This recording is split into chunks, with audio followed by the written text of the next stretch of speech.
A gente vê todos os dias, mas raramente para pensar nisso, os números. E se por trás desses símbolos que parecem tão simples existisse um código, talvez a maior invenção na história da matemática? Pois bem, hoje a gente vai decifrar esse código. Bora mergulhar nessa história. Dá uma olhada nesse número, 567. Parece bobagem, né?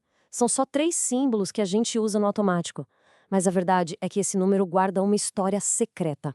Uma jornada de milhares de anos de pura engenhosidade humana. Então, a grande pergunta é: que história é essa? Como é que só 3 algarismos conseguem representar uma quantidade de um jeito tão eficiente? É exatamente isso que a gente vai descobrir agora, passo a passo. Para começar, é fundamental entender uma coisa. O nosso sistema de numeração não caiu do céu, pronto. Ele foi uma invenção, e uma invenção brilhante. Uma entre várias outras que surgiram ao longo da história. É só a gente pensar um pouco. Os computadores, por exemplo, eles conversam em binário, usando só zeros e uns. O Império Romano ergueu tudo aquilo usando letras como I, V e X para contar. E até hoje, na programação, sistemas como o octal e o hexadecimal são super usados. Quer dizer, cada sistema é uma ferramenta diferente para um trabalho diferente. E aqui está a grande sacada, a diferença crucial. No sistema romano, um x é sempre 10, não importa onde ele esteja. Agora, no nosso sistema, o valor de um dígito depende de onde ele está. O 1 no número 10 vale 10, mas esse mesmo 1 no 100 vale 100. Essa ideia, a do valor posicional, é a chave de tudo.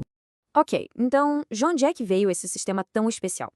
Para descobrir isso, a gente precisa fazer uma pequena viagem no tempo, seguindo as pistas através de continentes e de séculos.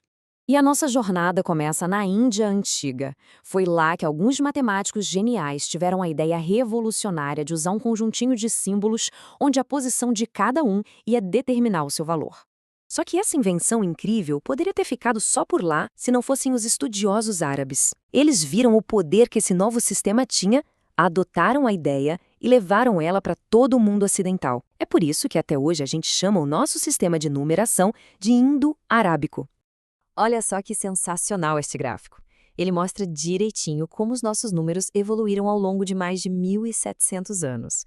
Eles começaram lá com a escrita hindu, passaram pelo mundo árabe, foram adaptados na Europa durante a Renascença e finalmente viraram esses dígitos que a gente conhece hoje. É uma verdadeira linha do tempo visual. Beleza, a gente já sabe o quem e o quando. Agora chegou a hora de entender o como. Quais são as ideias geniais que fazem esse sistema funcionar de um jeito tão elegante? Vamos finalmente decifrar esse código. Então, o ponto central é este aqui: sistema posicional. Essa é a primeira e, sem dúvida, a mais importante chave do código. A simples noção de que o mesmo símbolo pode ter valores completamente diferentes dependendo de onde ele está. E essa imagem ilustra isso perfeitamente. Lembra do nosso número misterioso, o 567? Então, o 7 está na casa das unidades, então ele vale 7. O 6 está na casa das dezenas, por isso vale 60, e o 5 está lá na casa das centenas, valendo 500. É uma ideia simples, mas absolutamente revolucionária. Basicamente, essa genialidade toda se apoia em 3 pilares. Primeiro, a base 10.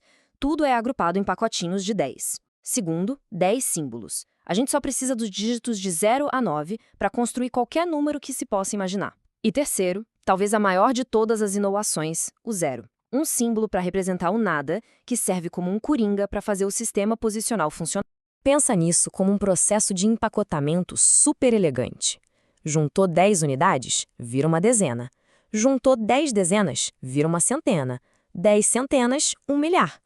É uma regra simples que se repete ao infinito, e é isso que permite que o sistema cresça para representar números gigantescos. E é nessa regra de repetição que a mágica acontece de verdade. Porque esse código não serve só para contar troco.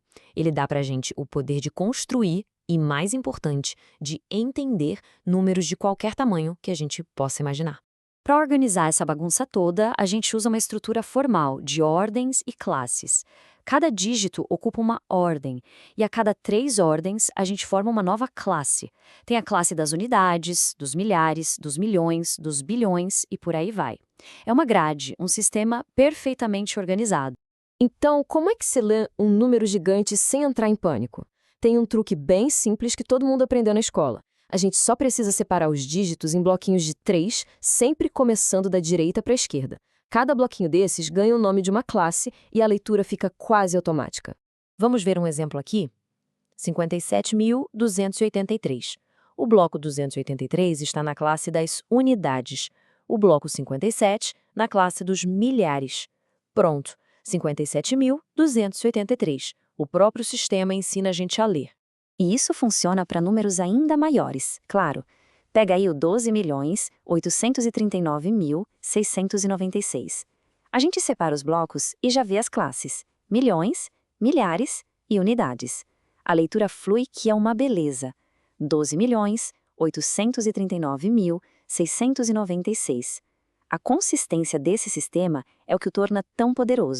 Tá, mas por que tudo isso importa tanto?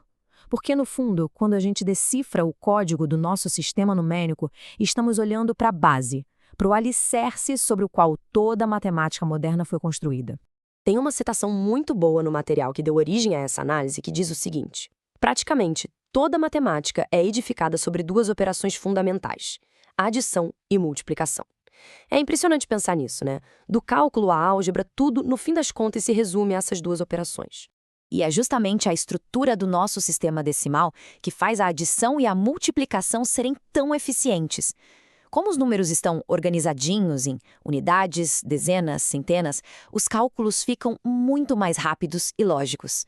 O sistema decimal não é só um jeito de escrever números, ele é um motor que faz a matemática funcionar. E para fechar, fica uma reflexão. Nós, seres humanos, construímos o nosso mundo em cima de uma base com 10 dígitos, muito provavelmente por causa dos 10 dedos que temos nas mãos. Já as nossas máquinas, os computadores, construíram um mundo digital inteiro em cima de uma base com apenas 2 dígitos. E aí fica a pergunta no ar: qual será a próxima grande revolução na forma como a gente representa o universo através dos números?